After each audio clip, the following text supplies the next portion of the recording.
When my son told me, "Just leave the keys under the mat, Mom," I nodded as if it were the simplest request in the world. But inside, the words stung like a nettle brushed too carelessly.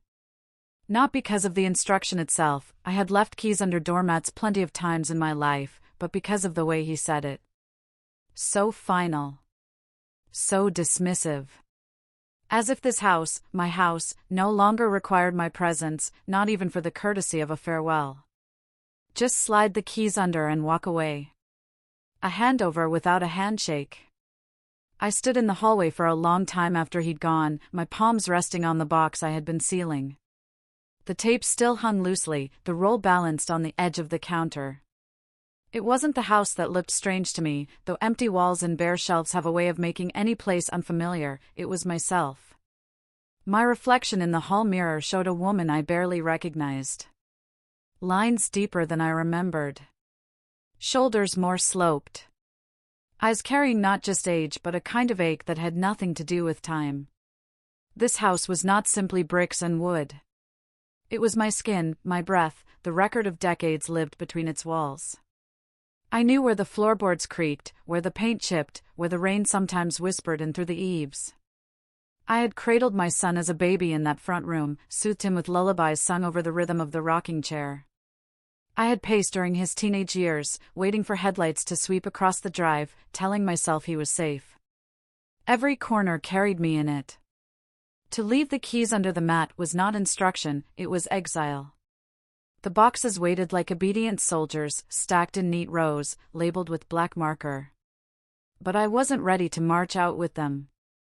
I walked slowly from room to room, my hand trailing along familiar surfaces. The kitchen smelled faintly of cinnamon, though I hadn't baked in weeks. Perhaps it was just memory rising like ghostly smoke. The dining table, stripped of its cloth and centerpiece, showed scratches from years of plates and elbows, of homework spread out, of Christmas dinners where the laughter had once come easily.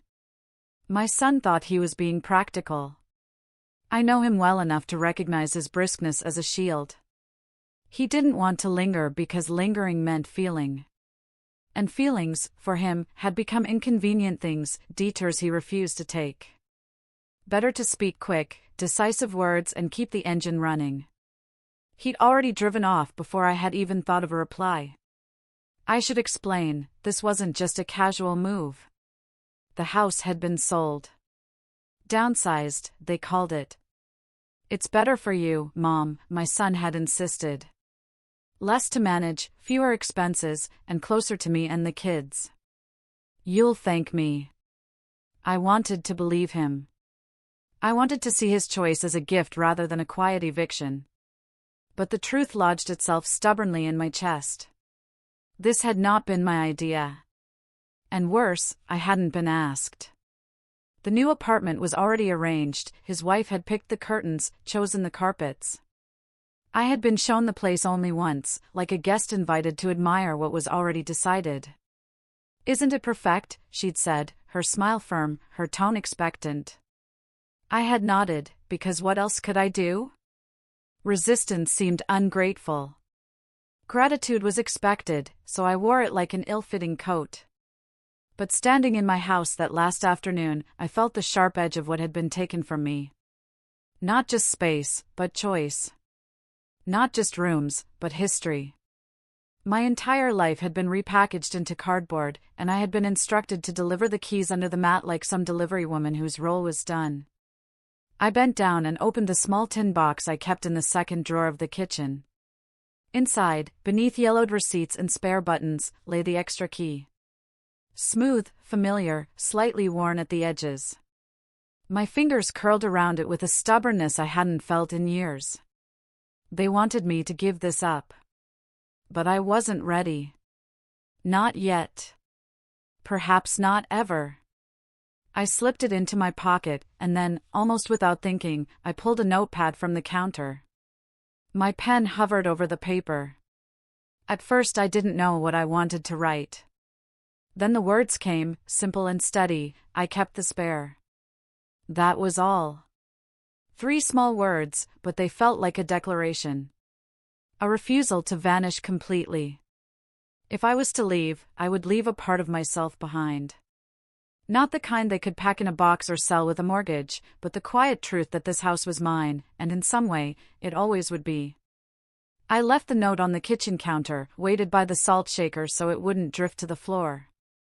Then I went back to sealing the box, pressing the tape firmly this time. But the knot in my chest remained.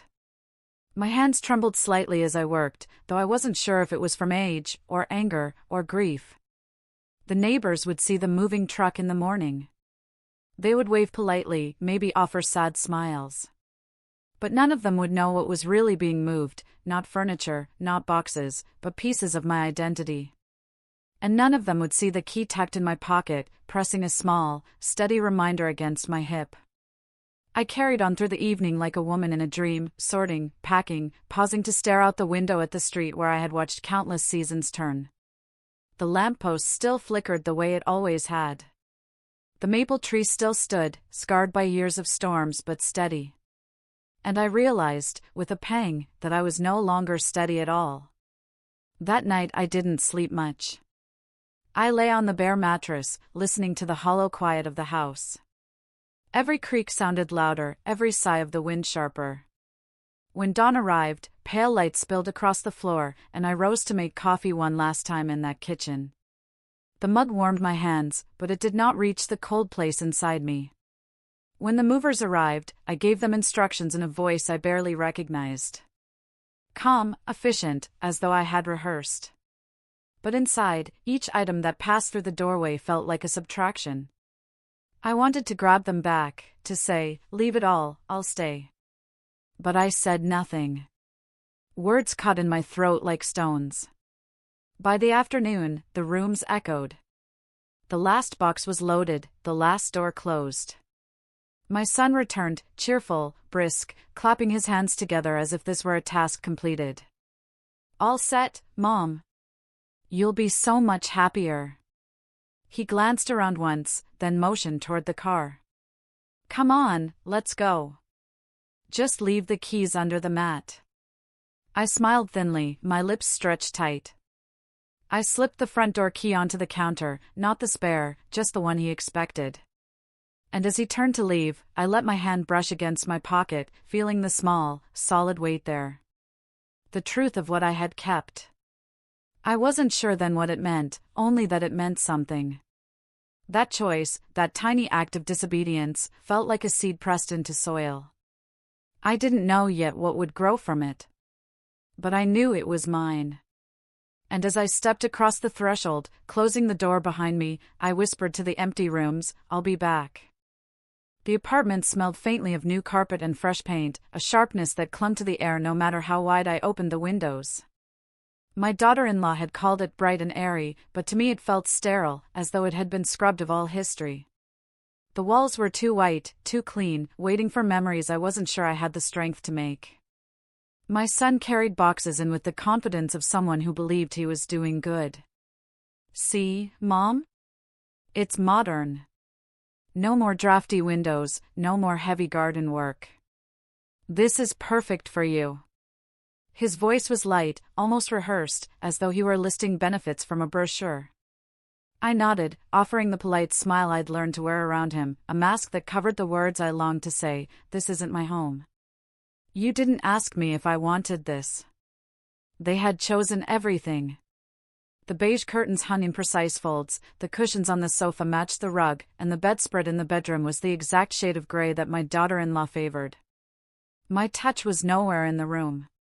Not the lace doily my mother had made, not the chipped blue vase I'd found at a market decades ago, not the photographs that once lined the mantel. I placed one framed picture on the dresser, a younger version of me holding my son as a boy.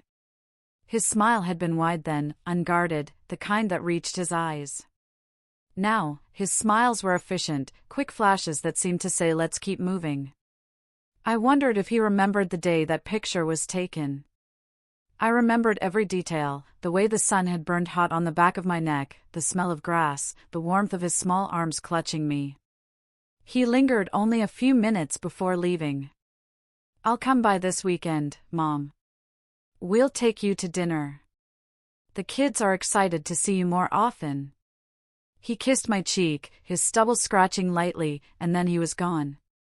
His wife hadn't even stayed to help me unpack. I sat on the sofa, the quiet pressing around me like a heavy blanket, and for the first time in years, I felt like a guest in my own life. The first night in that apartment was long. The sounds were different. Instead of the creak of the old house settling, I heard neighbors through the walls, muffled conversations, footsteps overhead, the hum of distant televisions. Every noise reminded me that these walls were not mine. I pulled the spare key from my pocket, holding it under the lamp's glow. Smooth, familiar, with the faintest scratch near the teeth. I pressed it into my palm until it left a mark, as though reminding myself that part of my life was still within reach. Over the following days, I tried to make the apartment feel like home. I arranged books on the shelf, folded my clothes neatly into the drawers, set a vase of fresh flowers on the table. But each act felt like play acting, as though I were setting a stage I had no intention of performing on. The flowers wilted quickly. The books looked strange against the newness of the shelves. Nothing blended.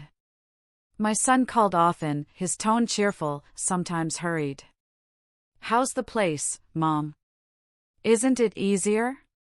Don't you feel safer?" He wanted me to confirm his decision, to reassure him that he had done the right thing. I gave him what he wanted to hear. "Yes, it's fine. Yes, I'm comfortable." But my voice lacked conviction. I think he knew, but he didn't press. He never pressed. In the mornings, I sat by the window with my tea, watching people I didn't know walk their dogs or carry groceries. I longed for the view from my old kitchen window, the maple tree that caught the morning sun, the familiar postman who always waved, the neighbors' children who chalked the sidewalk with bright drawings. Here, I was anonymous. Invisible. One afternoon, I found myself wandering the new neighborhood, hoping that walking would anchor me. The streets were neat, the lawns manicured, but there was no familiarity, no sense of belonging. I stopped at a cafe and ordered a coffee, sitting alone at a small table. The barista smiled politely but didn't ask my name. At home, in the old town, everyone knew me. Here, I was just another face. I realized then how much of myself had been tied to that house, that street, those people. Without them, I felt unmoored. My son thought he had given me security, but what I needed was connection, roots. And roots cannot simply be transplanted without tearing. The weekends with my son and his family were meant to soften the blow. They took me to dinner, introduced me to neighbors, invited me to the children's soccer games. I smiled, clapped, tried to fit into their rhythm. But beneath it all was the unspoken truth: I had not been part of the decision that brought me here. And being invited into their plans was not the same as belonging. One Saturday evening, as we sat around their dining table, my daughter-in-law leaned toward me. "Don't you love being closer? It's so much better for everyone." Her tone was bright, her eyes expectant. I nodded, but my stomach tightened. She didn't want honesty. She wanted affirmation. My son glanced at me quickly, then back at his plate. He never asked how I really felt. That night, back in my apartment, I unlocked the drawer where I kept the spare key. I held it again, running my thumb along the edge. It wasn't just metal, it was memory, ownership, defiance. It whispered to me in the quiet, "You are not finished. You are not gone." A week later, I acted on that whisper. I told myself I just wanted to check, to see the house one more time before it fully became someone else's. The drive was familiar, every turn etched into me after years of repetition. When I pulled up, my breath caught. The for sale sign had been taken down. Curtains I didn't recognize hung in the front window. The house already belonged to someone else. But the yard was the same. The maple tree stood as it always had, its leaves just beginning to turn with the season. I parked on the street and walked slowly toward the house, my heart thudding. I didn't intend to go in. I told myself that. But my hand brushed the key in my pocket, and it was as though it pulled me forward. I stood at the door for a long time, the key pressing against my fingers. In the end, I didn't use it. Instead, I slipped the note I had written, I kept the spare, into my bag and replaced it with another scrap of paper. On it, I wrote just 4 words, I am still here. I folded it carefully and slid it under the mat. Then I walked back to the car, my chest both heavy and strangely light. I didn't know what the new owners would think when they found it. Maybe they'd laugh, maybe they'd be confused. But I knew what it meant to me. It was proof, a declaration that I wasn't erased. That somewhere, beneath the layers of new paint and new furniture, my presence lingered. When I returned to the apartment, I felt different. Not at peace, no, not yet, but less powerless. I had claimed something, however small. The key lay warm in my pocket, and for the first time since moving, I slept deeply. In the morning, as I poured my tea, I thought about the house again. About the rooms that had held me, the years layered into its walls. I realized that maybe the house didn't belong to me anymore, but the memories did. And memories cannot be sold. They cannot be boxed. They live where they are carried, and I carried them still. But carrying was not enough. I needed to build something new, to grow again in soil that wasn't chosen for me. The thought scared me. At my age, starting over felt like standing at the edge of a vast unknown. Yet, as I held the warm mug in my hands, I whispered to myself, I am still here. The words echoed, steady and true. The weeks slipped into each other like pages turning in a book I hadn't chosen to read. The apartment grew familiar in function, but never in heart. I learned the sound of the neighbor's dog barking each morning, the clatter of the couple upstairs as they left for work, the hum of the elevator doors opening and closing. Routine formed, but it was hollow, like wearing shoes that didn't fit. They carried me, but pinched at every step. I thought often about the note I had left under the mat at the old house. A reckless act, perhaps, but it had given me a spark of something I hadn't felt in a long time, a reminder that I still had choices. The spare key sat in my drawer, wrapped in a handkerchief. Sometimes, in the evenings, I would take it out and hold it like a talisman. It grounded me.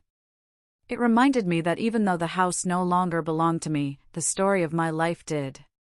It was during one of those evenings that I realized how quiet my days had become. Too quiet. In the house, silence had been filled with memory, the echoes of my husband's laugh, my son's footsteps on the stairs, the creak of the rocking chair. Here, silence was just absence. So I began walking. At first just around the block, then farther each day. I passed the same cafe I had visited that first lonely afternoon and, on impulse, stepped inside again. The barista was a young woman with kind eyes. This time, when she asked if I wanted cream, I said yes, and I sat near the window. The next day, I went again. And the day after. Slowly, she began to recognize me. Medium coffee, cream, right? She would say, smiling as she slid the cup toward me. I found myself smiling back. It was nothing, a transaction, a routine, but it was connection, however small. One morning, as I sat sipping my coffee, a woman about my age slid into the seat across from me. She had silver hair pulled into a loose bun and wore a knitted shawl over her shoulders. I see you here often, she said. Her voice was warm, unhurried. I'm Ruth. Mind if I join you? Something inside me loosened. We talked about ordinary things at first, the weather, the rising price of groceries, the way the neighborhood seemed too polished to feel real. But as the days turned into weeks, our conversations deepened. She had moved here 2 years ago after her husband passed. She, too, had been urged into something easier by her children. Her story echoed mine in ways that startled me. I thought I was losing myself, Ruth admitted one afternoon, stirring sugar into her tea. But then I realized, maybe this is a chance to find a new version of myself. Not the wife, not the mother, not the caretaker. Just me. Her words lingered with me long after I walked home. Could I do that? Could I become someone beyond the roles I had always filled? The thought both frightened and intrigued me. At home, I began making small changes. I rearranged the furniture, moving the sofa to face the window instead of the television. I bought a bright red throw blanket, something my daughter-in-law would have called clashing. I cooked meals that reminded me of my mother, thick stews, buttered bread, letting the smells fill the sterile air. Slowly, the apartment began to carry traces of me. Not the me they had designed, but the me I still recognized.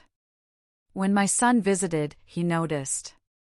"The place looks different," he said, his eyes scanning the red blanket, the vase of wildflowers on the table. His tone was neutral, but I caught the flicker in his gaze, confusion, maybe disapproval. "I like it this way," I replied softly. He didn't argue, but he changed the subject quickly, talking about work, about the children's school projects. He never asked what I wanted, what I dreamed. Perhaps he didn't want to know. Or perhaps he had already decided for me. It was Ruth who encouraged me to join a local community group. "They meet every Wednesday," she said. "It's just a bunch of us, sharing stories, sometimes doing crafts, sometimes just drinking tea. You'll like it." I hesitated. The thought of walking into a room full of strangers unnerved me. But one Wednesday, I found myself standing at the doorway, clutching my bag tightly. The room buzzed with chatter, laughter, the clink of cups. Faces turned toward me, curious but kind. Ruth waved me over, her smile wide and reassuring. That evening, I sat among them, listening at first, then gradually joining in. We talked about books, about recipes, about our children and grandchildren. But beneath it all was something else, a shared understanding of what it felt like to be nudged aside, to be told in subtle and not-so-subtle ways that our time of mattering had passed. I left that meeting with a lightness I hadn't felt in months. For the first time since moving, I felt less alone. Still, the tension with my son simmered beneath the surface. He called often, checking in, his questions practical. "Do you need groceries? Is everything working okay in the apartment?" He was efficient, responsible, but never asked the deeper questions. I wanted to tell him about Ruth, about the group, about the small ways I was carving out a life again. But when I began, he always seemed distracted, his eyes darting to his phone, his replies short. One evening, after he had left, I sat with the key in my hand, tears welling. I longed for the days when we had been closer, when he had come to me for advice, when my opinion had mattered. Now, I felt like a burden wrapped in politeness. But Ruth's words returned to me, "Maybe this is a chance to find a new version of yourself." So I made a quiet decision. I would no longer measure my worth by how my son saw me. I would not wait for his permission to matter. I would build my days around what made me feel alive, whether or not he noticed. The following weeks, I joined Ruth and others for walks in the park. We laughed at pigeons that strutted like kings, shared thermoses of coffee, pointed out the early blossoms pushing through the soil. I even began sketching again, a hobby I had abandoned years ago when life grew too busy. My lines were shaky at first, but slowly, the paper began to hold pieces of me again. One afternoon, Ruth leaned over my sketchbook. "You've got talent," she said, her voice gentle but firm. "Don't hide it." I smiled, embarrassed but warmed. It had been years since anyone had encouraged me in that way. At home, I pinned the sketches on the wall above my desk. They looked small, amateurish, but they were mine. Each one a quiet rebellion against the version of myself my son seemed to expect, the obedient, grateful mother content with the life chosen for her.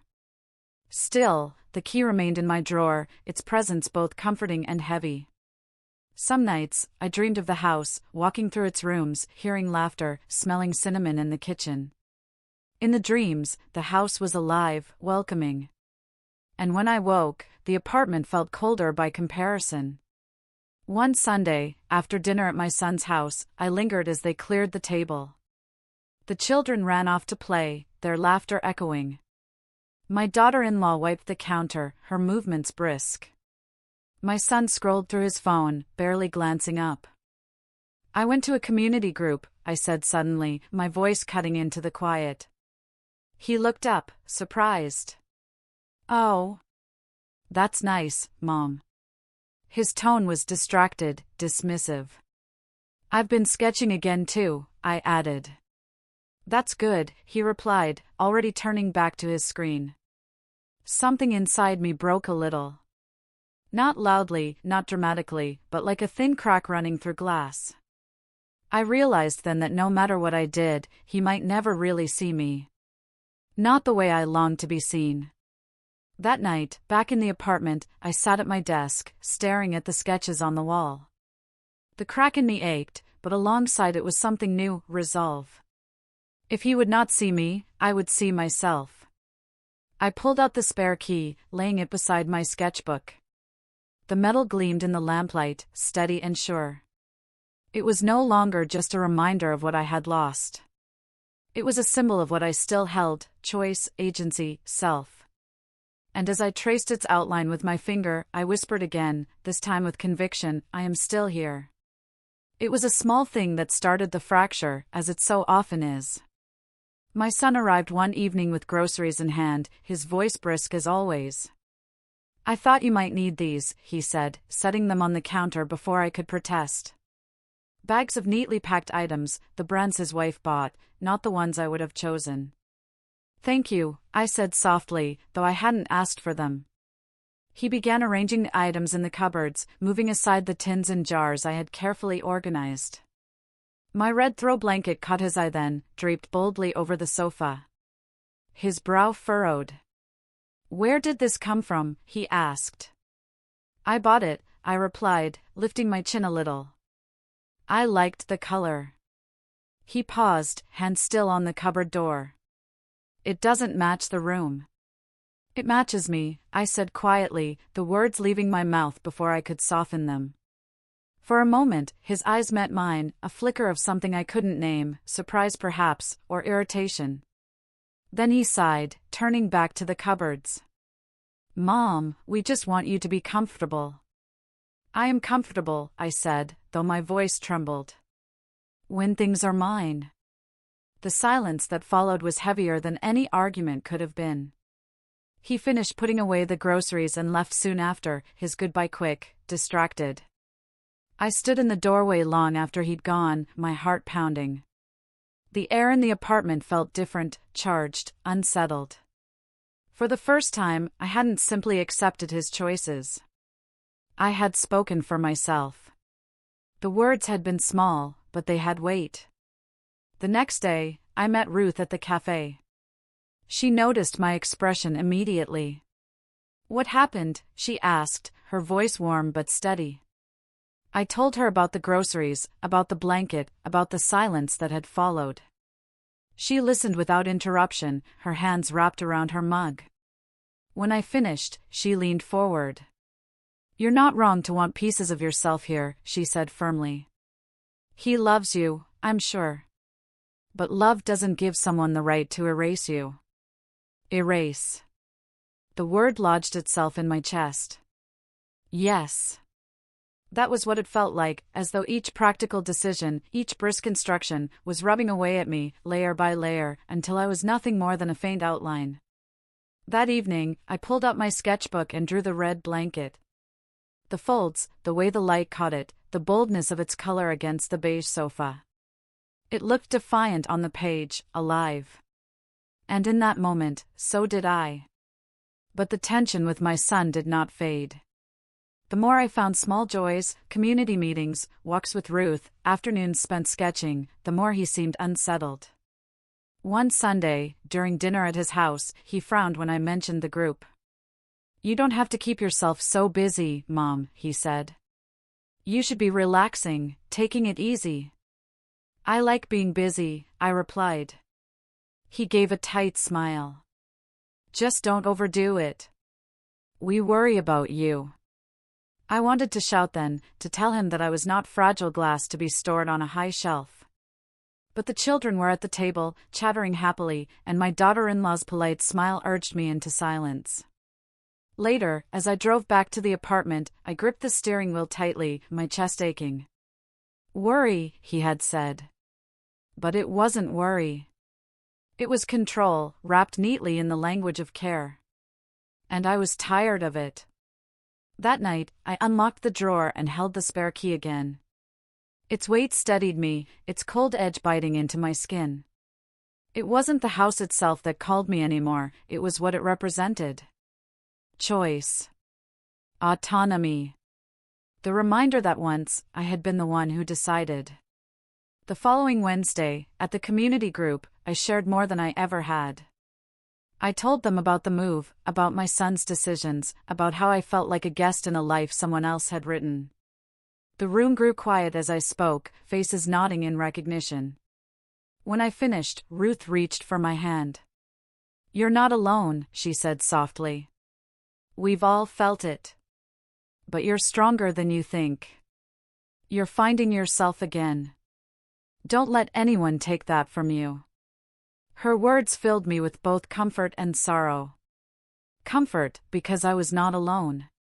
Sorrow, because it confirmed what I had feared, that my own son could not see the woman I still was. When I returned home that evening, I didn't put the key back in the drawer. I left it on the table, beside my sketchbook.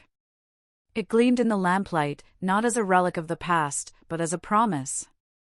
I was not finished. I was not erased. And sooner or later, my son would see it.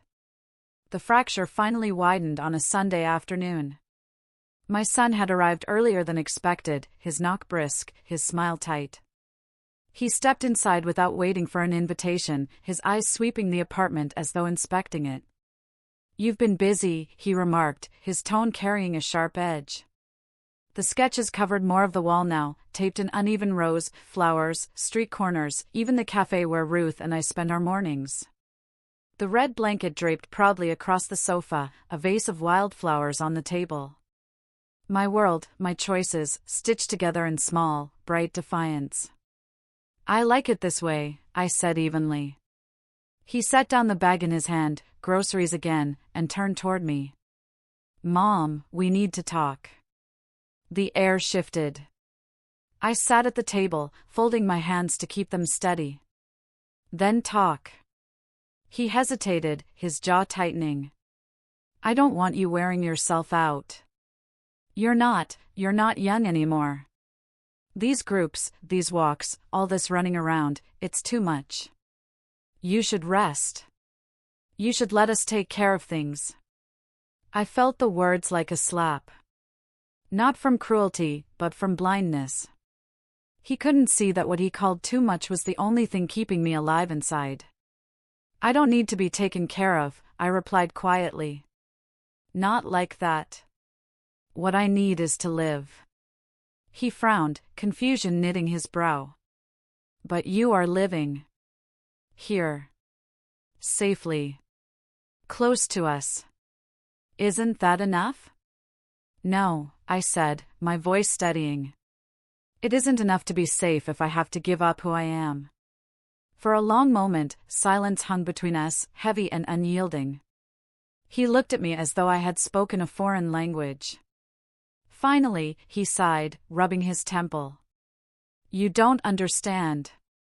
We're trying to make things easier for you. Why can't you just trust us?" "Because you never asked me what I wanted," I whispered. The words slipped out before I could stop them, raw and aching. His eyes widened, and for a brief second, guilt flickered across his face. But just as quickly, he masked it with a brisk shake of his head. "I don't want to argue," he said. "Neither do I," I answered. "But I can't pretend anymore. This life you chose for me, it doesn't fit. And I won't shrink myself just to make it easier for you." His lips parted, as if to speak, but he said nothing. Instead, he gathered the groceries and began stacking them in the cupboard. The sound of tins clinking against wood filled the silence between us. When he left, his goodbye was quick, almost cold. The door clicked shut behind him, and I stood in the quiet, my heart pounding, my body trembling. I had spoken the truth aloud for the first time. It frightened me. But beneath the fear was something stronger, relief. That night, I pulled the spare key from the table and held it tightly in my hand. For months, it had been a symbol of what I'd lost. Now, it felt like a symbol of what I was reclaiming. Not the house itself, I knew it was gone, but my right to exist on my own terms. I thought of Ruth, of the group, of the laughter that spilled from our gatherings. I thought of the sketches on my wall, imperfect but mine. I thought of the red blanket, bold and unapologetic.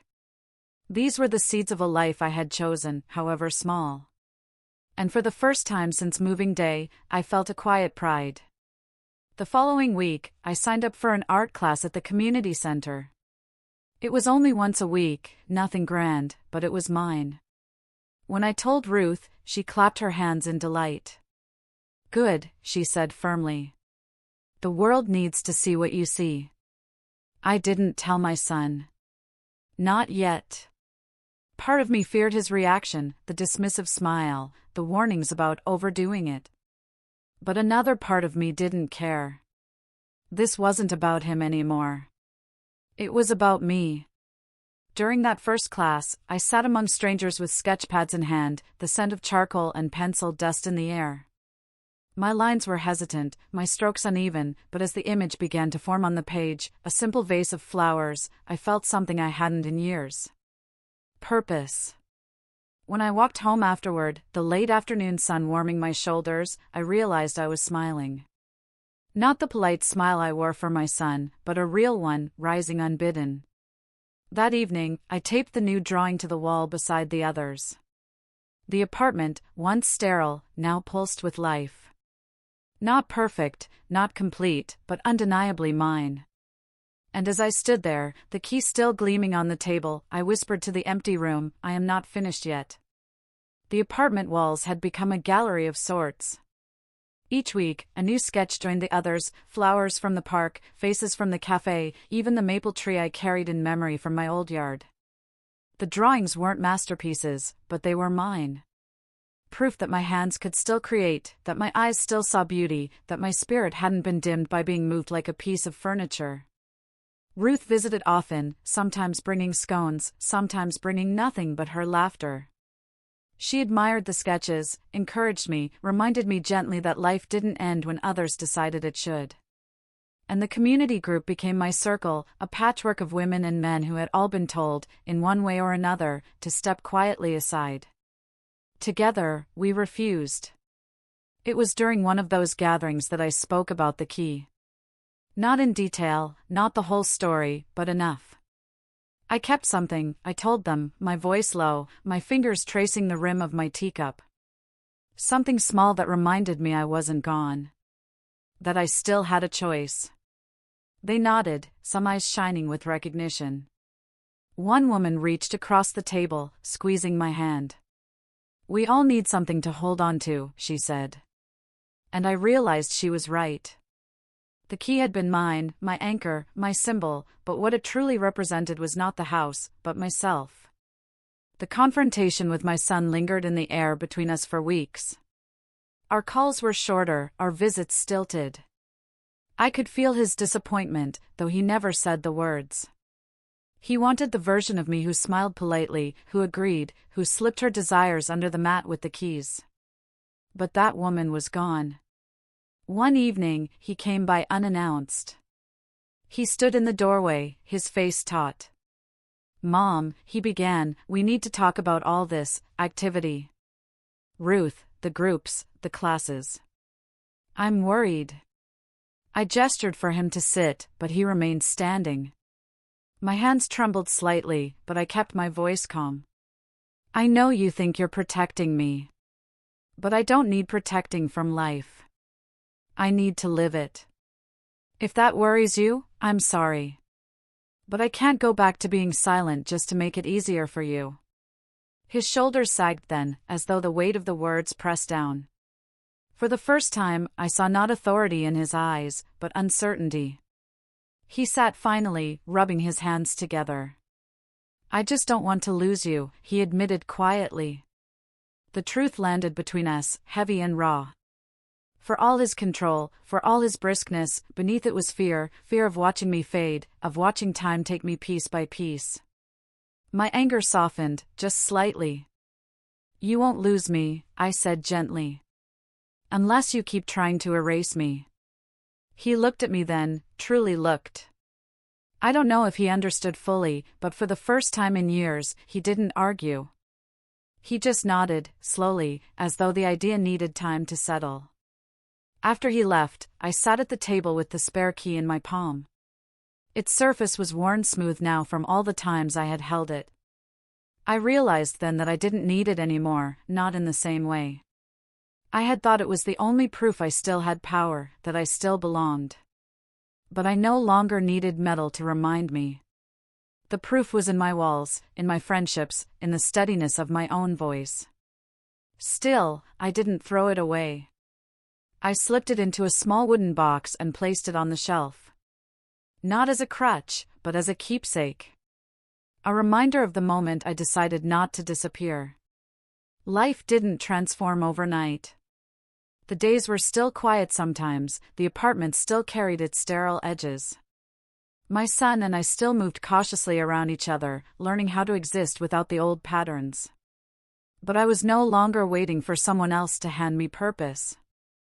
I had begun to make my own. At the art class, my instructor encouraged me to show my sketches in a small community exhibition. I laughed at first, waving the idea away. But Ruth nudged me, her eyes twinkling. Why not? Let people see you. So I did. A handful of my drawings hung on a wall in a crowded room, surrounded by pieces far more skilled, far more polished. But as strangers paused to look, nodding quietly, I felt a swell of something I hadn't known in years, pride untethered from anyone else's approval. My son came, reluctantly coaxed by Ruth and the children. He stood stiffly at first, hands in his pockets. But when he saw my sketches, his expression shifted. Surprise, maybe. Respect, even. He didn't say much, but when he hugged me goodbye that evening, his arms lingered a little longer than usual. Driving home, I thought of the first day he told me to leave the keys under the mat. How final it had sounded. How small I had felt. And now, months later, I knew I had never really left anything behind. The house was gone, yes. But I was still here. And in ways I hadn't expected, more here than I had been in years. That night, I poured myself a cup of tea, the steam rising soft and fragrant. I sat by the window, red blanket across my lap, sketches lining the wall in front of me. The apartment no longer felt like a cage. It felt like a canvas. I lifted the cup, the warmth seeping into my hands, and whispered to the quiet room, I am still here. The words no longer sounded like defiance. They sounded like truth. And in that moment, I realized, staying visible, refusing to vanish, was not just survival. It was living.